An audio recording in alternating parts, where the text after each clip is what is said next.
great to see everybody, and hope everybody's safe and healthy and doing well. It seems like a long time since we've been in this room together. So good to see everybody, and hope everybody's summer's been good. Just a couple of comments before we open it up to any questions. You know, we start with main camp today with medicals and physicals. I guess a quick rookie camp recap. We've been going for the last 5 or 6 days with the young guys. Of note, we had 2 injuries in that camp. Johannes Schinval suffered, unfortunately, what appears to be a fairly significant injury. To be perfectly honest, I don't know how long he's going to be out, but we would say it's weeks. We should have a better understanding here through the medical staff in the next 24 hours. But we would list him as week to week. He won't be participating with, it'll keep him out of main camp. Connor Zari was hit by a shot in game 2. I guess it was on Monday. Losing track of my days here. Touch wood, I think we're getting through that one okay. He should be, we'll see how he progresses the next day or so, but chance that he could participate as early as tomorrow. And if not, we feel it's going to be days, not anything longer. I do, again, just want to make mention and recognize the Flames Foundation. Yesterday, held our annual golf tournament, a little bit different format this year, but to Candace Gowdy and the Flames Foundation staff, just thanks for everything that they do, and thank you for the people in this room that participated in that. A couple of training camp roster notes. There's 2 players absent on our roster right now with just quick updates. Tyler Parsons will not participate in training camp. He was unable to satisfy quarantine regulations in terms of traveling for international travel, and so he won't participate here in Calgary at the training camp. Daniil Chechelov, who we signed to an American Hockey League contract, is still dealing with immigration issues that have extended beyond what we were hoping they were going to be. So when he gets here, he'll join the group. That's undetermined at this point. All players in our training camp, all players participating are 100% vaccinated. So all the players that we have, that whether it be rookie camp, those players will be coming over to main camp, and then obviously our main camp, all players will be 100% vaccinated. So with that, fire away. Questions? Go ahead, Glenn. Brad, at the end of last season, you kind of said that you're looking to shake things up. Were you able to do that in the off season? Do you think? Well, I think the comment at the end of the season was, you know, we weren't good enough and we need to change. We have made some changes. I think what was talked a lot about was core changes. It's easy to come out and say, we're going to do this or we're going to do that. You know, ultimately, the changes we made were the changes that were there for us to make. You know, you continue to work at your team every day. We started in training camp today, but that doesn't necessarily mean that we're not still looking to try to make the team better. So what was accomplished over the summer was which was available to us. So we continue today, tomorrow, as we lead up to camp. Obviously, we want to get a look at this group as we go through training camp and see where we're at. But that doesn't stop us from trying to see if there's ways to make the team better. Go ahead, Pat. Brad, do you plan on naming a new captain this season? Good question, Pat. We've talked a lot about it. I think we're going to let training camp. There won't be any announcements today. There won't be any announcements tomorrow. We're going to let this thing sort of play out, and I think organically this has got it's a really big decision. I don't think you name a captain just so that you check a box and you say that you have that stroked off the list. I think that's So Daryl and I have talked a lot about it. I think that's something that's going to have to play itself out over camp, and we'll see where we are over the coming days. Go ahead, Kevin. So Brad, good to see you again, but kind of the message we got from the players right up to you as we left last season was that the expectations were just off. So with the changes you've made, where are you gauging the expectations for your team right now? Sorry, what was the first part of the expectations? Just kind of the message we got at the end of last season was that everyone was disappointed that playoffs didn't happen and the expectations were just off. Everyone had kind of overestimated. So where are your expectations for this group now? Well, I don't know about last year expectations being off. I thought our team, underperformed last year. Last year. We're on to this year now. The expectation is it is every year. Is you expect you want to be a playoff team. First step of accomplishing what you want to accomplish, you got to be a playoff team. And once you get to the playoffs, then you address it and deal with that. And anything can happen once you get into the dance.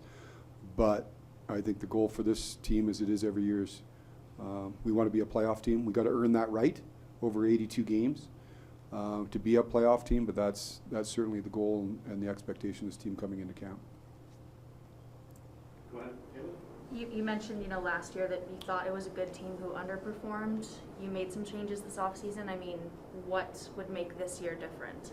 Well, we'll see, Haley. I mean, we haven't been on the ice yet, so I think we have players that underperformed. When you have a tough season, I know you all write about everything's got to be blown up and everybody's got to be shipped out of town and bring in 20 new players. That's not reality. We have players that I think can play at a higher level than they played at last year. So it's like every other team, internal growth and internal improvement.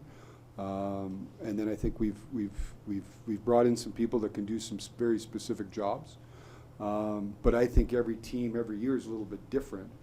I think people will say there's been no changes here.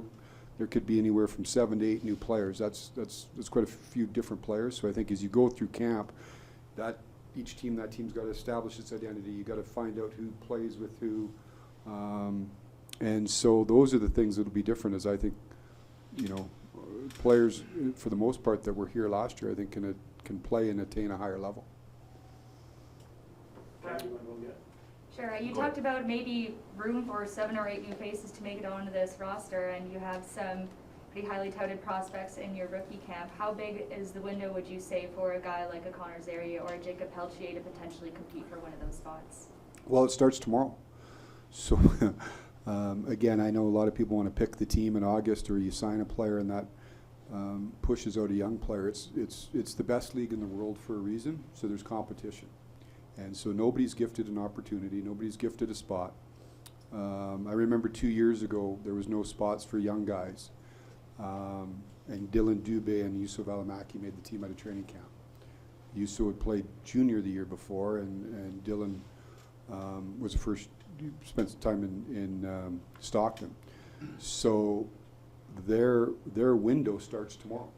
And you monitor it through training camp, you monitor it through the preseason, you see where they are. It's a hard league. So ultimately we'll make those decisions when we break camp, and whether it be the top 23 or 22 or 21 or whatever amount of players you carry, it'll be the best players for that time to help us win. And in some cases, some young guys, sometimes they're ready in October, sometimes it's November, sometimes it's January, sometimes it's next October. So that'll be in those players' hands, and they'll start letting us know starting tomorrow. Go ahead, Salon. Hey Brad, there are lots of fans who've been here the past few years and seen this core not necessarily have playoff success. And do you have a message for those fans that kind of see this as, again, coming back with the same group in sort of a Groundhog Day situation? Do you have a message for those fans that are frustrated in that regard? Well, I think we've all been frustrated in terms of the lack of success that we've had. It's on us to perform. That's the message to the fans. Is I totally understand their frustration. We are too. I believe in these players. I think there's, like I said, I think there's players that are able to play at a higher level than they have recently. So it's up to us to, there's always questions coming into the season. There's always, when you haven't attained the level you believe you can, there's going to be frustration. We've got to block all that out, and it's up to us and the players and the coaches to get the job done, and that's what we got to starting tomorrow. Peter Labarge, Hi, Brad. Two for me. How is Noah Hannafin progressing, and when might he return coming out of shoulder surgery? And the other thing is, with Daryl, with new faces and a new season, between today and opening night for you and Daryl, what are you hoping to really see? What might be one or two things that you'd love to see in this camp in terms of setting you up to truly be ready for opening night? Well, the first one, Lou, on Noah, I guess both Noah and Sean would be guys that had off-season surgeries. Now, touchwood, both are ahead of schedule. We don't anticipate any barriers. Now, we're going to take it slow with them. They'll both be full participants. Now, I say that we're getting all the medical stuff done today. We don't anticipate them being we anticipate them being full participants in camp. Now, we're still talking. We've spent a lot of time talking about how many preseason games they get into. I think we'll monitor that and probably get them into more at the back half of the schedule than in the front half. So both are doing well. Both are ahead of schedule. We don't anticipate any issues with training camp or them starting the season. And then as far as what we want to see, I think a little bit. It's when you have new people, it's role identification. Maybe who's going to play for who, with whom. I think the one thing I think is going to be a real benefit for this team is having a full camp with Daryl. So, the way we want to play, I know he's been talking to, there's been lots of communication with the players throughout the course of the season. We've had pretty much our group here for the last, 2 to 3 weeks. So there's been lots of dialogue.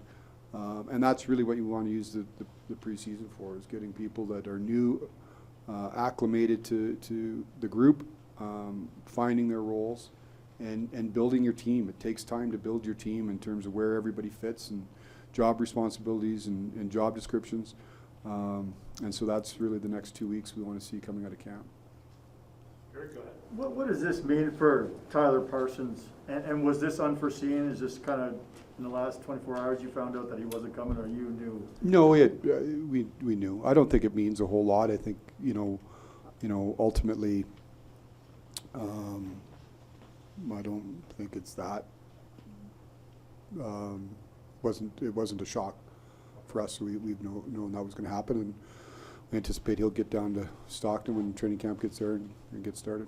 Okay. And just to clarify, he's unvaccinated? I'm not. That's a personal question for Tyler. Questions? Go ahead, Kevin. I guess just kind of to follow up on that, you mentioned that the roster that is here is 100% vaccinated. What were those conversations like with players trying to suss out where people were at over the summer, and is this something that factors into your conversations with potential new players now? Well, you have to discuss it with the players because there's real strict protocols and there's a significantly different operational protocol for a vaccinated and unvaccinated player for the NHL protocols, which really especially when you're in Canada and you're crossing borders, and I guess it's both ways, but we play a lot more games in the U.S. So we had to understand where people were at. I would tell you this, Cammy, it really wasn't an issue. Our guys were, the majority of the players, I think, have to go back, but the vaccine, our players became eligible for the vaccines right near the end of the year last year, like the age eligibility. So in the spring last year and early summer, I guess, when we finished, it was just like we had guys that were just getting vaccinated either when the season was ending or stayed around and got it before they left. So the I would say the lion's share of our guys were all done even before they left. So it wasn't a big issue. but we certainly needed to know where everybody was. And then obviously the players deal with the PA. You know, the NHL PA communicates with the players on a regular basis, but it wasn't a major issue in terms of having players that were not vaccinated. Here we go, Salam, and then next Eric. Go ahead, Salam. Hey Brad, Alberta is in the midst of a pretty intense fourth wave of COVID. Do you anticipate there still being 100% capacity here at the Saddledome, and are you concerned at all about, the health situation in the province right now and how that could affect fans and the team overall? Oh, we're very concerned about the health situation. I mean, we're citizens first of the province. I think it was on the 23rd of August that we sent out a policy ahead of a lot of places in terms of requiring individuals to be fully vaccinated to enter the facility. And we comply, as we always have, with all provincial mandates. So whether that be in terms of being fully vaccinated, in terms of masking, anything that's required provincially, we're in compliance with. And like everything in this pandemic, Salam, you watch and you read and react as need be. But we've tried to be leaders in the community in terms of supporting anything health initiative wise to make sure that we can keep everybody, not only our fans but everybody in the province as healthy as we possibly can. And are you talking with the league at all? Like, is the National Hockey League involved in any of these protocols? With the protocols? Yeah. Well, NHL we talk to the league regularly. Going back even to, and I think the league has done a fabulous job, and as well as all the medical teams. You go back as far as the bubble, when we partook in the bubble, and then all the protocols that were in place last year, which in essence was travel, but traveling in a bubble for all intents and purposes. And so, we're in constant communication with the league. The league has got a very detailed protocol for this year, and we certainly will be following it. In your conversations with the league, is there any talk of potentially having a taxi squad for a third goalie? That's something that I've heard, and so that you don't have another beer leaguer playing Another in the NHL. Eric Francis backing up Yeah, on it.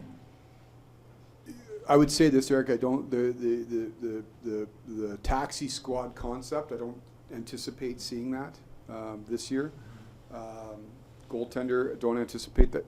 But having said that, today's Tuesday. You could pivot Wednesday.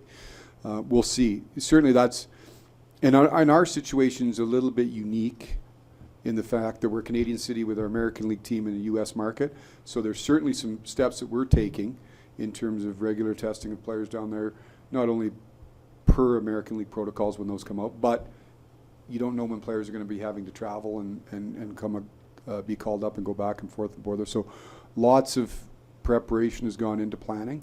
But at this particular time, no taxi squads are being contemplated for this season. But it's something, as you just alluded to, that you're going to have to navigate as things go, and could end up being a bit of a hurdle for you guys this year. Certainly, we got to.